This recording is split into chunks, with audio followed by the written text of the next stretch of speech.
Welcome back, everybody, to another episode of the 2 Plus podcast. This is episode 12. I am Paddy, and with me is Alex.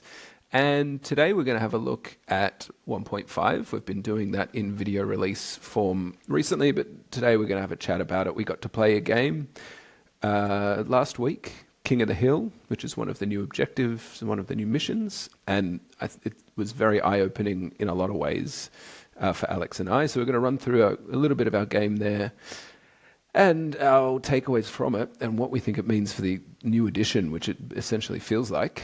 Alex, good to be with you again. How's everything going? Good. A year ago today, Paddy, was it? A year ago?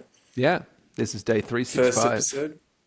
So yeah, I know Paddy would like to thank everybody as well. There's been a surge of new subscribers recently, thanks. I guess with 1.5 out, there's a lot of interest. We're interested in things that people want to hear about, really. We'd like to we've done these general overviews of the armies that we play. It's important to us that the things we talk about, we have some experience with. It's not just theory hammer. And then on top of that, though, we wouldn't mind getting into some of the weeds, particularly with the armies that we reviewed, if people are interested. So if you want to post below, there's some things like the high elf analysis or anything that was brought up in the videos on wood elves, beastmen, etc. We're happy to take requests. Yeah, I'll make a little playlist because we've got some playlists on our YouTube channel already, but I might do a 1.5 one because it does feel like a bit of a line in the sand. And for the people that have only jumped on recently, we've been putting out tactics videos, which are short videos about explaining rules in the game and how you can use them, particularly to gain advantage. Less of a teaching exercise and more of a improve your gameplay kind of video. So if you're interested in that, feel free to go back, but some of them won't be as important now as we head into this uncharted territory of 1.5. But yeah, thank you to everyone who's joined recently. It's been great to see the support. And if you aren't aware, we have a Discord, we have a Patreon. The details to that are in the description of this video and all of our videos. So if you want to drop a link, drop in, say hi, do as you will. But yeah, happy to have you on board. But let's get stuck in now because we got a game. It was a week after the release, essentially, I think. We got it pretty, maybe two, because you got a game. This is your second game of 1.5. My It first, is. we were playing King of the Hill. I was playing Wood Elves. You were playing Beastmen. You wouldn't say our lists were maxed out. You were playing Minotaur Herd, and I was trialing a few things. I've only managed to get one game before this one of Arcane Journal Wood Elves because I was pushing out my Orcs and Goblins, played a tournament with them. And the one taste I got of the Arcane Journal, like things like the magic lore and stuff like that were great, but I didn't get to double down on it. So this was a great exercise for me. But overall, 1.5 feels like an entirely new game to me. Yeah, I think so. I think it's a better game. So haven't really gone into super complex setups competitively, but I suppose we've sort of made lists with the idea that the lists, I guess the units have to be okay. I think it's going to be very different in the long run. I think there'll be a period of adjustment. I think a lot of the skill is going to come from playing around the objectives initially as well. So who knows how that goes? People will probably trot out the same sort of list to begin with, and then slowly it'll become obvious that there are advantages elsewhere. Yeah, the objectives, and it'll be interesting. Obviously, at the start, the objectives are going to be widespread. I think there's going to be a lot of gameplay around capturing objectives. Our experience with King of the Hill, we'll get into in a second, was one thing, but we're hearing some other things from people in our groups that play with a few have played Domination, which is the table quarters one. Some saying that it's meaningless because 30 victory points just doesn't do anything. You end up sharing half the board for most of the game anyway, where another one said that it tipped the game into a win instead of a draw or a draw instead of a win. So obviously there's a lot of gameplay to be had. This is like 3 weeks old, essentially. A lot of hype around it, and everyone's kind of made up their mind already, as we do on the internet with this stuff. But as always, we like to play it. We can't encourage everyone to play it because I think everything we think we know might not be correct as such. There were some surprises in King of the Hill, at least. And I think that's going to be a theme as we head into the edition. Yeah, there's some obvious stuff that is there, but there's other things that the way the game plays is different, I think now. It's much more aggressive than it was. And I think the further you got up competitively, the cagier the game got. I look, there's still going to be games that people play where they just don't, they decide not to engage because they don't want to risk tournament placings more than anything else, I believe. Yeah.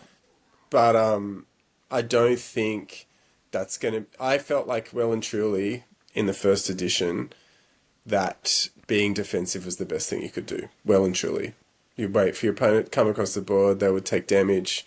You would pick off something that was worth points. They would have to overcommit to compensate. The army with the best magic or the best movement, which was often via magic, would win.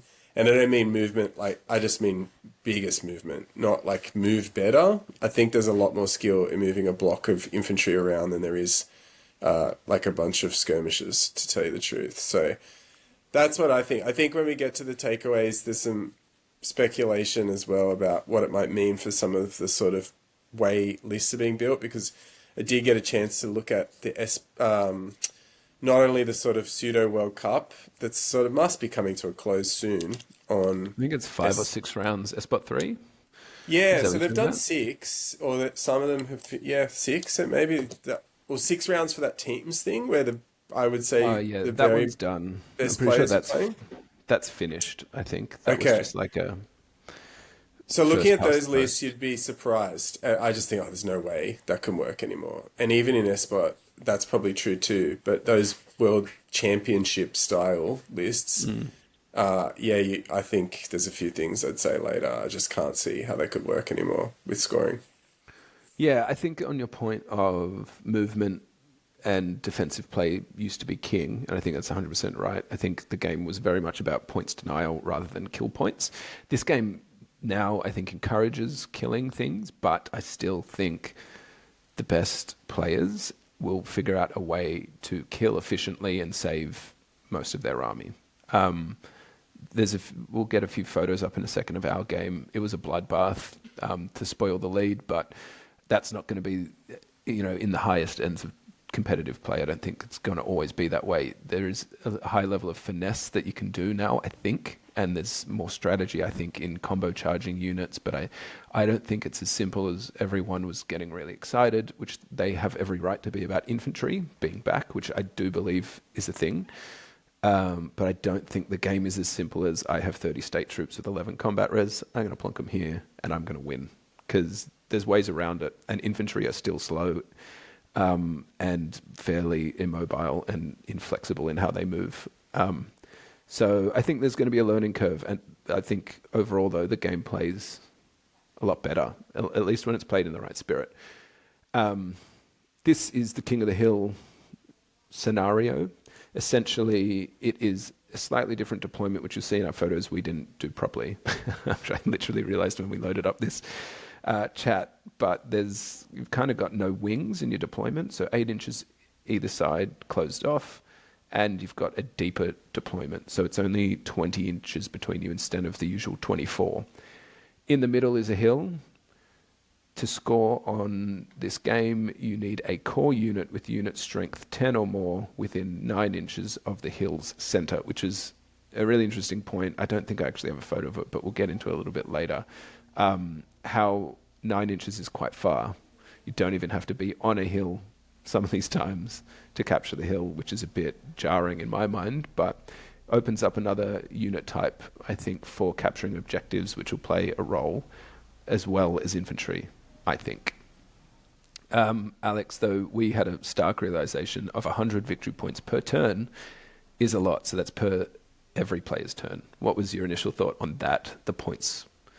Yeah, I think it's a lot. And so I don't see any way to like let someone have the hill and not immediately try to take it back. I think it's a lot. Because so for the first 3 turns, you just got 100.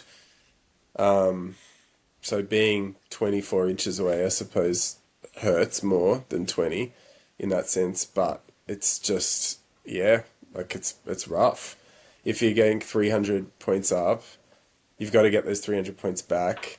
Having played with things like Hearthstone a little bit, like once you get to 400 points ahead of someone, I think that's enormous because of the running away with other things that you can do. So yeah, I'd be interested. Like without having played secondary objectives, I think it can add up quite a lot. So I know people have played King of the Hill before in other variants, but I think that those points, I don't think you can just leave the hill uncontested and make up the points elsewhere. No, but I will make a counterpoint that we'll see in a second. I brought 20 or 19 Eternal Guard, or 20, can't remember. It's the second time I've brought them in the old world. They got their points back by my turn 1.5. They definitely got nowhere near their points back from how much they killed stuff. I think they did one wound. So it definitely opens up a door for that non-combat or non-offensive core infantry unit, which I think was desperately needed. 100 points does feel like a lot, but it was the only time ever Eternal Guard for me have done anything. So that was a welcome surprise. We'll get into the photos because this is the setup. Roughly, you can see the hill in the middle. As I said, we deployed incorrectly. I shouldn't have been able to deploy there. I shouldn't have been able to deploy there. You would have had to tuck in there, but I suppose we ignore it for this time round. Yeah. You can see the hill in the middle with everyone's eyes on it, and that was an intention and a desire from both of us. You'd say we were very, very keen on capturing the hill. I, on turn 1, drilled up my guys and captured the hill straight away. This is the end of your turn 1. You marched up in my face. You can see pretty much our entire army there. Both of our armies just staring each other down. This is the first time this has happened in a game for me. Normally it's a lot more, juking around. So how did you feel when this kind of, I won the first roll, but the first turn roll, but you were very quick to close the gate on me. How did you feel when this was kind of unfolding? Yeah, look, playing Beastmen, it's good. So you want them to be able to get into combat as much as they can and as quickly as they can. So it was better, I thought. It was interesting, just the way, like, not being able to charge straight away, whether the marching column sort of stuff, how good that's going to be. So that, I think, has been talked about a little bit, but getting to a spot early, enforcing the issue, and then what sorts of new special abilities that makes really good. So whether that's spears or something like being drilled, those sorts of things, and how they work. But yeah, like I liked it. I thought it was good. I just think the game is better as a bash 'em up type game as well, even though the aftermath of combat is really messy and unpredictable. I thought the game was pretty entertaining. What Yeah, did you well, think, Paddy? this is kind of what, like we've banged on about this for a long time, which is we want to roll Mm. dice and ideally not just shooting at each other and rolling magic missiles. So if you contrast it to 1K, yeah, I thought it was better than 1K. The objective made it more tense than there's no room to move. So we're just going to hit each other. And then if you accidentally squirt out 2 inches the wrong way, you're facing the wrong way. I think this was good that the rules about reforming and things like that meant that sitting on top of the hill was worthwhile. Yeah. So you can see there, I got turn 1 points, and then you didn't get close enough, so I got your turn 1 points as well. And then my guys were still. Actually, this is what ensued later. Um, like this is ridiculous. I ended up charging with my Eternal Guard and Glade Lord. Charging with Eternal Guard was not in the playbook when I wrote the army, but the opportunity arose, and this is kind of the beauty of having an objective to fight over. I suppose that forces the issue sometimes for you. But I end up pushing back your Minotaurs and holding the hill for another what, 2 turns? Is that right? Or so? I One. think I one. Yeah. So I So get. it's, yeah, you won the combat, kept the heal, next turn, a charge. And then you charge in, which happens Yeah. over here. The bloodbath continues further. My old standard bearer managed to survive stubborns in the face of 20 models, and then dies on the peril test on the way through, which was fun. But then the bloodbath continues throughout the game. I then come in with the second wave, which is War Dancers, Shadow Dancer. Glade Lord comes back in for another go. So the fight over the hill in combat lasted 4 turns, which is great, I Yeah. thought. Yeah. Yeah, it was good. There were three different combats on the hill. And that'll probably be something we talk about is the level of attrition. Like, did I have to commit too much to trying to get the hill? And it cost me a lot of core units. However, I would probably argue also that unit strength, I don't know how much you need to be able to sit on a hill for 3 extra turns, which sort of happens in this game, and not get shot to death. Yeah. So that's the other side of the coin, which will be very interesting, these sort of second order effects that play out. Yeah, I think shooting is still like even more so now. Maybe Mm. shooting's a little bit weaker with the loss of poison, like that top end skew list that goes heavy into poison. Shooting Mm. overall might be a little bit weaker, but good shooting now I think is now effective because people are going Yeah, to be out in the open on objectives. If you have high ballistic skill shooting, it's going to I be think bad shooting effective. is good. I think the game, because of the looseness with the movement, that it is too much like 40k. Like, and this is not. It's I'm having a great time. It's not going to stop me playing the game, but I do think if you look at this, people weren't taking infantry before because they're only relevant for like a couple of turns of the game. In this game, even my Ungors, who are like a pile of crap in many ways, were relevant because they could just threaten things, and yet they could hit Wild Riders later on. And you look at some of those lists that have been going back through time, people were just taking shooting stuff. If it can't shoot, it's very difficult for it to have a role because it's just not doing anything, and it might not get caught, or it doesn't. You could just move things out of the way of getting hit a lot before. So I expect shooting to still be really good, and I think it's because of the weakening of magic and the improvement to magic resistance. Because of that, that shooting might be better than, I guess I made this point in the high elf video, but I think shooting is better than magic missiles in for some armies. So like high elves that don't really have reliable, like large scale magic missile attacks that say Beastman can probably put together, or Zinch can put together, or something like that. So It it's got to be said that we, as I said, weren't playing like the heaviest skew lists, so we hadn't maxed out our lists coming up against a 3-up. Let's say a 3-up armor save. Is that possible? Yeah, full plate with a shield and a 5-up ward. Ballistic skill shooting is going to suck, essentially, because most of it is strength 3, strength 4. If you're not a war machine, but I think that's where the game kind of, obviously, and it's the same in the previous edition, once people figure out how to score and score big in these objectives, then the skew lists come out. The impenetrable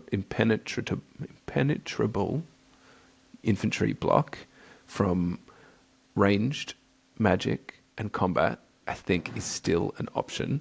It's just whether or not people are going to do it and how long it's going to take for them to do it.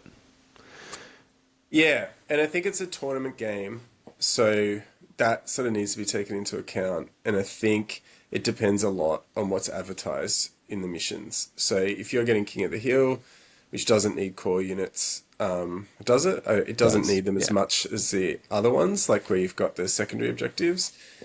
Yeah, you're going to have to design your list, and you might give things up like we had to in the last tournament, where people decided with the towers or standards like how much they were going to invest in those sorts of things. So that's what I'm finding in the list that I build now. that how many core units is enough, and the answer really is, well, it depends on what the missions are.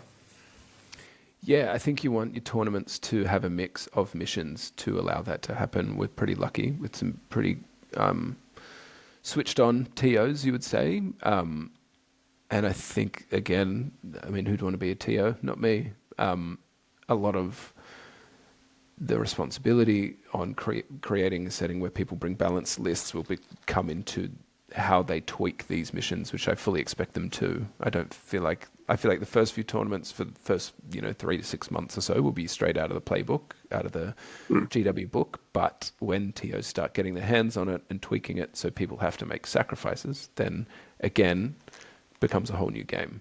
But overall, we'll get into our hot takes in a sec. But what overall do you think the main takeaway was from that game?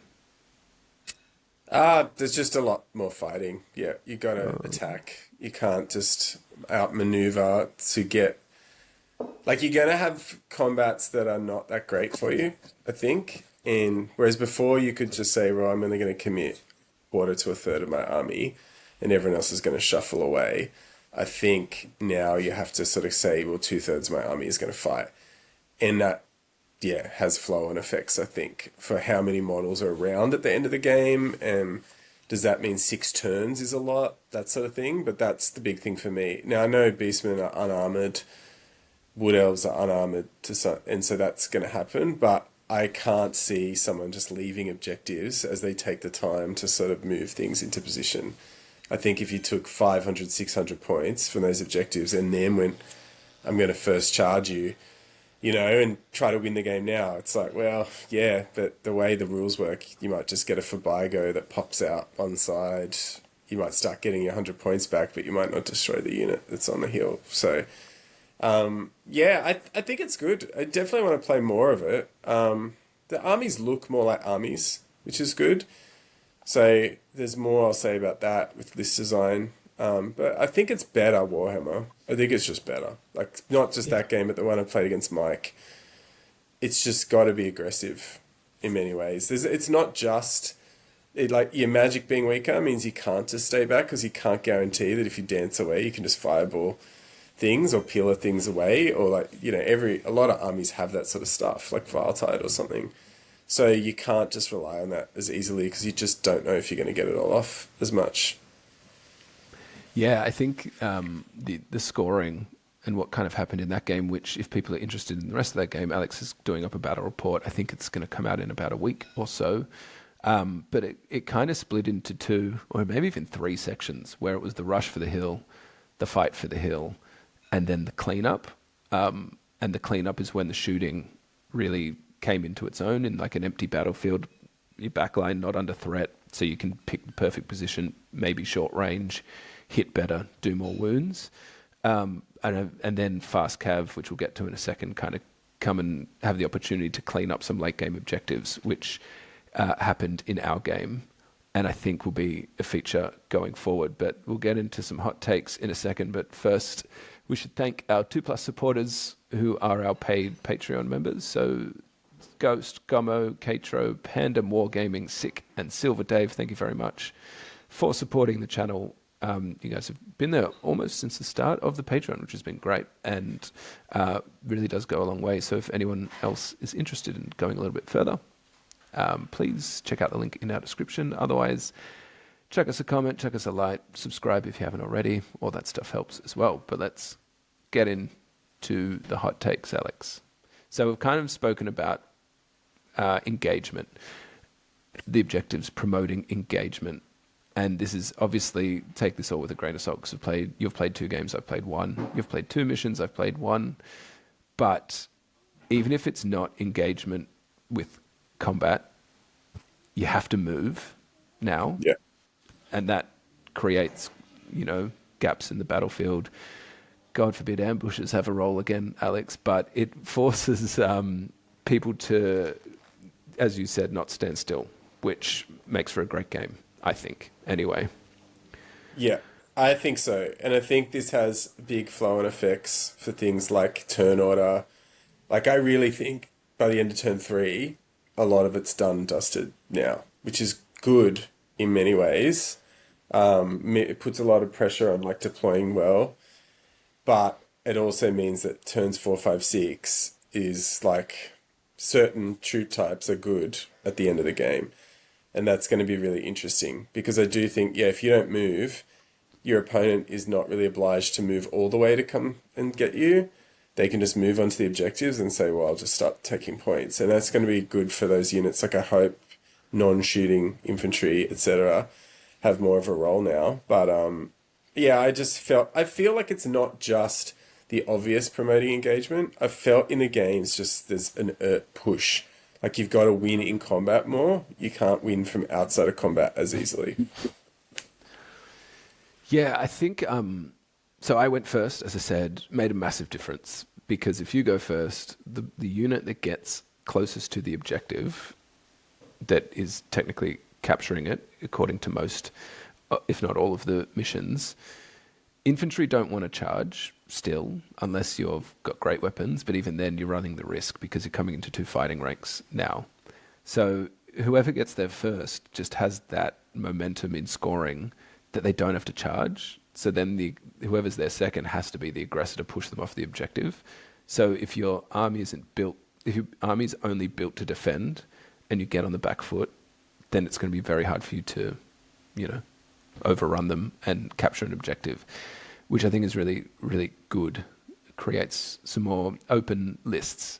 The second one there, the death of the non-core anvil. This is a spicy take because one of the more beloved, undercosted, efficient chaos units you think might not have a role anymore, or at least not a bigger one. Yeah, I don't think Dragon Ogres are going to be good. I just think you really there's I could look at it from a Chaos Warriors point of view, but Beastmen, I just don't know where you'd find the points anymore. I think I should have expanded on this. It's not pithy enough. I wish I'd come up with a great title, but it's a bit of a thesis statement. But the problem you've got is it's not just non-core anvils, which I'll probably elaborate on a bit. It's that chaff is no good anymore. So you would take like 5 direwolves. I don't think you can do it anymore. Like you can't give up that many core points. You really need all your core points being able to score. So they've got to be unit strength 10. So you take 10 direwolves. Well, they're not tough enough. So you're probably going to need 15, I Yeah. reckon. Or you're going to need some that sit behind a house and run out at the last minute, but that's still like very hairy. So that's one thing. Like if you look at an army like Beastman that has the elite chaff unit, Razor Gores, in the game, and Tuskor chariots that, you know, whether or not I don't tend to see the compelling case that they're miles and miles better than they were before. But both of those units can't score. So I don't know if they're any good anymore. So if everyone's like, oh, Beastmen are good because you can play infantry. I'm like, I don't think their infantry is very good. Like really, like their ranked infantry can get a 6+ save, 5+ in combat. So I think on top of that, you're looking at things like I've played Phoenix Guard, and I think like Dragon Ogres, sadly, yeah, those special units have to and rare units have to win you the game. And I think we've spoken about it a little bit already, but like the 50% characters is essential for how this works because your characters or your combat characters now have to do the damage. And you can't just rely on, oh, my army has all these redirectors for about 300 points, and I've got this great core unit that is going to sit in the middle like a Death Star and maybe has 2 characters in it. I think this is a big deal, and it'll be very interesting to see how it plays out. If you've got those 500 points of non-character, non-rare, geez, they better be good. Non-core, they better be really good. Yeah, I think they have to do damage, which means Yeah. they probably have to be fast as well, unless you're just charging a stagnant block.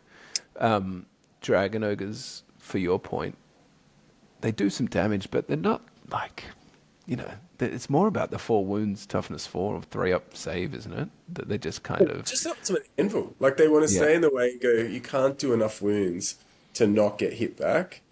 But they don't, you can't rely on them because they whiff, even with the stomps, to go in and bowl over a 20 strong infantry unit anymore. Because it's not just like they're a great case in point because what you're looking at too is they're not the unit strength. They're not going to have the unit strength to be able to do it. That res adds up quite a lot. So even playing against Mike's halberdiers, you felt it, the difference. Like that they're getting like 10, he got 7 attacks back. He was up on res, outnumbered. You really feel it. Like if you whiff, you just lose now. Whereas before you'd whiff Yeah. and you just wouldn't lose. You'd just sort of get stuck. They wouldn't damage you. I think yeah, Dragon Ogres are a really good unit to watch because they were ubiquitous. The points cost is whatever. It's pretty negligible. But when I look at those lists that can take them, I'm like, well, if I'm taking Herdstone, which I think you'd think is the first 100 points you'd spend in a Hmm. Beastman army, where I need something that hits harder for the last 400 points, or I'm going into characters, which maybe you do at Beastman, and that's something that might evolve. Like, do you just take more core so you can outlast people on the objectives? But I don't think the core units punch very hard. You're just gonna have to see how it goes. No, God help my bloody Treekin, who I was just coming around to. Yeah, monstrous Like, infantry are the big losers. That's for I sure. think that's true, unless they have strength 5 plus great weapons, which Dragon Ogres do they? Are they strength 7? Yeah, I just think you're going to be down on res. You got to make it back, and they're the unit that's known for being taking the hit and hitting back. Yeah. So I I just was think 100 points you did better. I know in Minotaur Herd their core, but I was impressed with the damage that Minotaurs can do. Primal Fury with near the Herdstone re-rolling wounds. I think so. 3 guys did what wasn't it like 10 wounds or something? Toughness 3, 5 up, which Yeah, you're going to they're come good. up against a lot. I would presume there's going to be a lot of toughness 3, 4 up maybe armor save guys. Well, foe render taking away the armor save is great. It's The huge. minus Yeah. two, yeah. So if you're using the weapons, but 5 up save on 2+, it's just yeah for Yeah. them at that many points because they don't really provide the unit strength. You know that. Think at the end there were too many Minotaurs in that unit, and I probably think 3 is about what we can afford, and that's not unit strength 10. Yeah. So Unit strength 10 a that's what I big think deal as really well. switches on. It's the unit strength Yeah. 10 thing Because that you probably need should 4 of them emphasize now. more.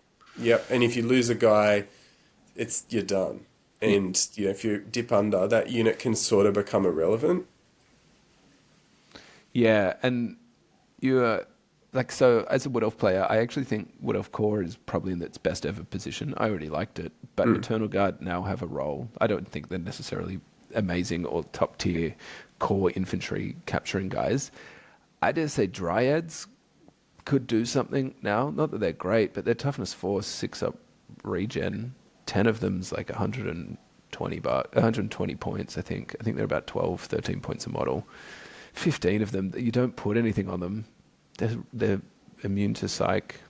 Like, I'm not saying they're great, but they're an option. They were only had one role before, which was a skirmishing screen. Fast cav, as you can see on that third point, Glade Riders to me are the ideal fast cav core unit that can capture objectives. Reserve move skirmish is bonkers, as we saw in our game.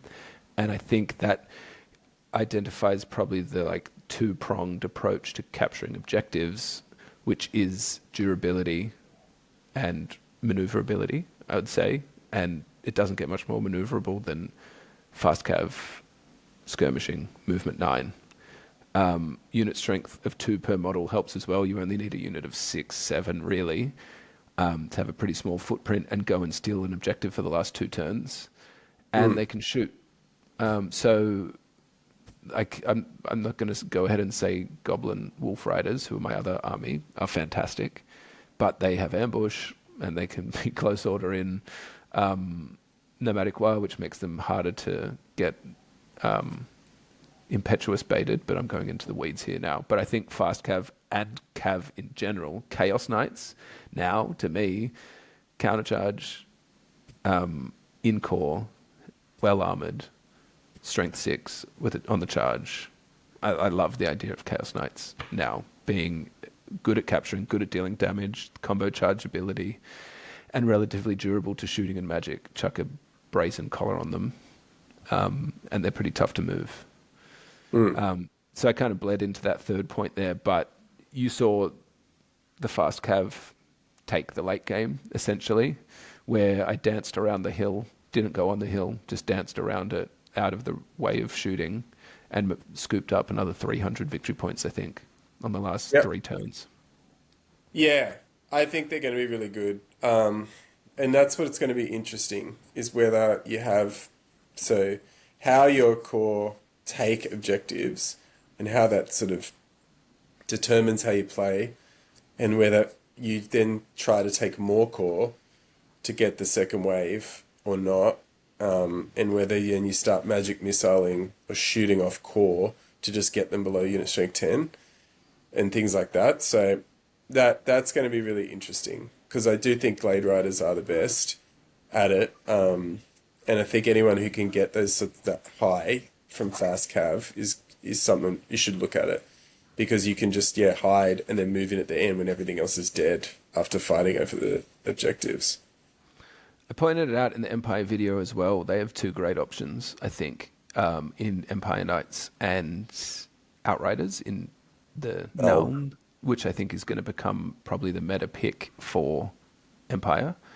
Grand Army has its perks, but Road Wardens are incredible. Core Outriders are incredible, I believe. And shooting, I think, is going to be as strong as ever and the amount that they can bring is ridiculous. If you have to go and play King of the Hill with a shortened deployment and a giant objective in the middle that you're meant to go and take, but there's two Hellblaster volley guns there and two cannons, and if yeah. you're playing against Mike, two mortars. Mm. I think Nuln is in a great spot, and I don't know all the army lists off the back of my like the back of my hand, but I think fast cav and cav core generally are the big, like, huge, and I don't think they've kind of been spoken about enough. I think everyone's been blindsided by the infantry uptake, which is fair. Yeah, I'm not convinced. No, I'm not really convinced with the infantry is good, but I just don't see it being enormously better. Like especially, I don't know why you don't get those attacks on the charge for Yeah, second rank. That's like a technical thing that's going to just create ridiculous situations where you're standing 1 inch away from each other because the maths is pretty obvious on those sorts of strength 3, toughness 3 units. Like you're rolling sort of the same stuff. So if you're rolling double the dice than your opponent, it's not looking good for you. Yeah, I'm interested. I wish they'd it look, this is a good start. I think that if it'd be good if they sort of look at this unit strength 10 thing, maybe just having the greater unit strength would have been better. The 10 thing is really negating a lot of units like monstrous infantry that are a lot of fun. And the fast cav thing is still there. We'll see how it goes. But I think it's, yeah, if you've got them, like I would think with high elves, I like Seaguard, and you need this multi-purpose unit, but probably just take Illyrian Reavers and they stay behind the Impassable doing nothing because it's just too valuable to, like, if you've got no way to capture the objectives at the end, it means you've got to kill everything that your opponent's got, and that's not always possible. You might just not be able to make it to that side of yeah, the board. yeah. Well, you bloody can with skirmish 9 reserve move. I'll tell you that Mm. much. But the next one, dear to my heart, the poison nerf. Felt like the world was ending when it was confirmed that Wood Elves could no longer abuse poison, if That you want to say skinks. abuse. Are they even Skinks, used? I don't know. Like, skinks have a 4-up save, greatest, mate. greatest drop. Like, so stupid. Why have they got a 4+ save? Yeah. I don't want them in combat. Like, it's like weapon skill 2 They'll and rally, don't toughness worry 2. about it. But the poison nerf, I actually think, and as a Wood Elf player, this would sound weird, I think is a very good thing for the game overall, and it's not just because they got rid of the Death Star poison shooting, which sucked. They were gross. They were lame. They were boring. They sucked. I think that's pretty like understood. But what the opposite of collateral damage is, what's like the collateral bonus? But there's more. I think there's going to be, and it's not just because we played it that one game. More giants, more gorgons, more tree men, more Charybdis, all that kind of stuff that just kind of got peppered and ran away from with poison shooting and just got brought down after a few turns. And artillery. I used to just, honestly, the amount of times I rolled 8 dice and rolled 3 sixes and just destroyed a piece of artillery with my unit of 8 scouts that are in the perfect position. That sort of stuff being removed from the game feels good, and it doesn't mean you can't wound these things, but it's going to create more diverse army lists and make you play ballistic skill shooting probably in a more natural way. As I think you mentioned it in one of your videos, but as we've been chatting in the background, it means now you have to maximize the effectiveness of your ballistic skill, hit better, and then more chances to wound, spike a couple sixes in my case with Wood Elves with Armor Bane, and you're still doing enough damage, and you're still playing the same game. If you take poison, you're still wounding an artillery that has no armor save on a 4+. So like it's doable. Yeah, I think it's great. I think it's a bit convoluted, the +2, anyway. Yes. So the things that have that normally, it's caused all these issues. The whole plus playing Horn of Isha, the whole plus to wound thing is just another one of those throw it on the pile with why don't you just write it one way, GW, Yeah. because everything's a natural 6 until it's not. So, but yeah, I thought that was good. Like more monsters, the survivability of those monsters is important for the game to have them running around. And I think they matter, like I was saying before, with the anvil stuff, that you need your rare units to hit hard Hmm. now. And that like people like seeing them on the table. And if they're artillery or monsters, that tends to be like a divide between armies. I think it's good that they'll be around, and I felt like my guys had more time than usual than when I guess before people who had poison just had so many shots of it as well that if you took it, it was your whole army.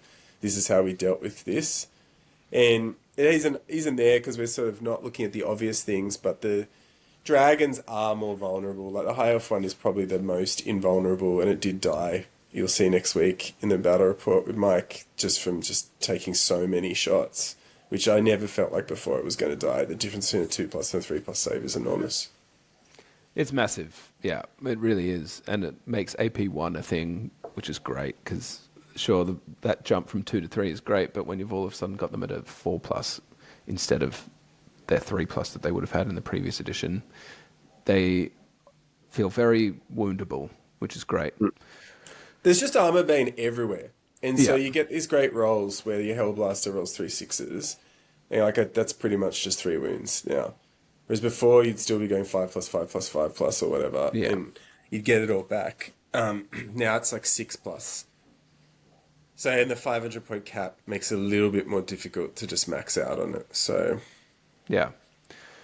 The last one, I think people will come around to when they start playing the game because this was one of the more stark realizations in terms of what's changed in the game that I experienced in our game because I was running the Law of the Wilds, the new Wood Elf law, and there's the Vortex in there, Spiteful Torrents, which is a very fun magic spell. The whole change to vortexes being dispelled at the vortex seems like such a ginormous nerf, but the natural high casting value of them, along with the fact that when people move through them, they take damage, means they're actually, I think, and I don't know the math, someone will correct me, less likely to come off the board now. That one is cast on a 9 or a 10, I forget. So it's dispelled on a 10 or an 11, which means at the level 4, you need an 8 on the dice, which is hard. It's hard to do. So if that thing's staying on the board in the right position, which, albeit I was pretty lucky with how mine scattered, but coupling it with that change of if it only touches, like if it goes into a unit, it comes out the shortest distance. So if you've got a 5x5 unit, and this thing is at the footstep of the unit and it only goes 1 inch in, it comes 1 inch back in front of it. Unless we were doing that incorrectly, but that feels massive because when it scatters in, just touches a unit, it just plonks in front of it or back out the way it came, and that unit's still going to have to move through it. It's still usually difficult terrain, but then you're double damaging them. I was rolling 3d6. I think I rolled it like 5 or 6 times against you. I got it off a lot, and it scattered well, but it seemed effective. I found this too because when I read the rules, I'm like, this isn't going to change much, but it does change. Like it changes everything for vortexes and remains in play spells in general. So drain magic Yeah. went from F to B. Couldn't get rid of it the whole game. just stayed there. So then the other ones, I didn't run the Tempest on that, but yeah, it's not that you just get one Dispel two, and then it lasts for 2 turns if you want it to. So it's just pinging around. Usually it's in a position, like at worst, where you have a 50% chance of it moving through the unit. Mm. If it doesn't move through the unit, then it's probably in the way of something. So you can sort of throw it out there at the start. And these are the vortexes that move. Like the ones Mm. like Crystal Column Tempest that don't move, they could, a Crystal Column 11 to dispel that now. You whack that out in the first turn, it's just an impassable terrain that could just stay there for the rest of the game. And Crystal Column you can pick up at the start of your turn and declare a charge. It's wild. Mm. So I think this is the big one, yeah, as well. And kudos to Games Workshop with this because vortexes were complete rubbish. And some of this stuff, like a whole class of spells, they've brought back in. And that's sort of the theme, I think, for everything. Everything is so much more playable than it was before, at least. It's not perfect, but it is. There was such a narrow group of things that was good before. Infantry might not be perfect, but it's better. Characters you're going to find are going to combat characters are better. Before you were just trying to get as many wizards as you could. Now you need the punch, and I think with vortexes, it's great. Like you'll probably get one up. It'll probably run around doing random stuff. It's pretty fun. Yeah, I think it's like unfortunately, I still think tree singing probably is not worth it, which is sad. But it's still dispelled on a an 8 because it's a 7 to cast, which isn't guaranteed, but not worth it, unfortunately. Which was the one I was always taking, and pretty synonymous with wood elves. But it just forces me to play differently. I don't think it makes wood elves done or anything like that. So yeah, I suppose as always we're encouraging people to go and play it because you remember at the start when I rolled for my spells and I got that one and I was like, oh, do I take Flock of Yeah. Doom, see if that's any good? And I knew it wasn't good, and I decided I hadn't played the spell before, so I decided to just play it to see how it worked, despite Discord, internet, myself, all saying in the lead up it's not good. Mm. Strength 3d6, strength 2, so you're usually wounding on 6s, AP 1, but doesn't hurt your own units, which actually came up, and is difficult terrain, and now stays on the board for a long time. And like the spike variance on the 3d6 into rolling 6s, doing 4 wounds on something is highly possible if you get lucky. And that is the kind of Warhammer I think people like to play. Roll heaps of dice. Roll Well, that was 3d6. probably the big thing, wasn't it? Yeah. Like we can kill it because you're watching this deep. You're a huge fan, and you're obviously going to watch the battle report in 2 weeks. But even both of our generals died to killing blow. And they weren't like bad killing blow. It wasn't like a one-off. Your War Dancer had re-rolls on both and whiffed the first time. Yeah. And then incredibly, the sort of strikes first thing sort of worked. Because Hit 3 like it was times, just killing blow yeah, twice. that was so got to go first next time. But like it was rolling on a lot of dice. Like it was sort of Yeah. something I thought was in the ballpark. And then my guy as well had like 7 attacks, re-roll. So like it's not out there either. And I think that it's good. Like the 6s matter, the 1s matter, but you're still rolling 1,000 dice a game, Yeah. so you're rolling all of them. Like we had those sorts of strokes of things happening, but there were other times like I don't know, you rolled 3 1s out of 4 at some point, and there's double 6s to like you got the vortex off twice, irresistible force. Like Yeah. whatever, not the one you want, but there were the 6s. Yeah. And I think it is the game. Like, hopefully there's more narrative that it just, I don't know how to say this the right way to people, but you can't just keep skilling this game and get better and better as much as I like to do the show. You have to let go at some point, and it's a game of like fantasy models smashing into each other, and something always happens that you didn't expect, and that's what's great about it. Yeah. Yep. And I'm bringing a Shadow Dancer every single time I play from now I on. think it's good. I Yeah. think they're And good. You'll see it in the battle report. I think that's a yeah, big winner. War big dancers were a time. winner. Yeah, I Just agree. getting involved in combats and picking their time.